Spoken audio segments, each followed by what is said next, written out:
The Central Board of Secondary Education has decided not to conduct the pending exams of classes 10th and 12th scheduled from July 1st. The board will announce the result on the basis of a new marking system by July 15th. Human Resources Development Minister Ramesh Pokhriyal in his tweet mentioned that students will be given the choice to decide if they want their results based on the methodology of assessment as decided by CBSE or choose to rewrite the exams again.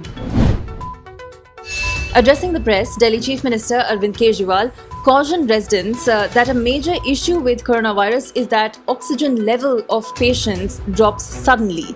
Oxygen level should be 95. If it drops below 90, then consider it dangerous, he warned, asking asymptomatic patients or those with mild symptoms who are under home isolation to monitor themselves using provided oximeters. He said some patients' oxygen levels became very low, but they showed no symptoms. It dropped suddenly and they died suddenly. The centre announced it will send a team of experts to Telangana, Maharashtra and Gujarat. These three states have high positivity rates that are considered critical in the efforts against the pandemic. Sources said experts may also be sent to Tamil Nadu and West Bengal, which are also seen as requiring advice and assistance on clinical management. The centre is already closely monitoring the COVID-19 situation in Delhi, the city with the maximum cases.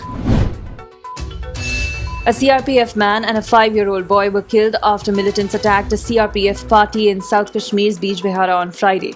A senior police officer confirmed that one CRPF man and a boy sustained critical injuries in the attack and they succumbed. The area has been cordoned off by the security forces and a manhunt has been launched to nab the attackers. India Meteorological Department said that the southwest monsoon has further advanced into the remaining parts of Rajasthan, Haryana and Punjab and therefore covered the entire country. The department also predicted rainfall in several parts of North and East India today.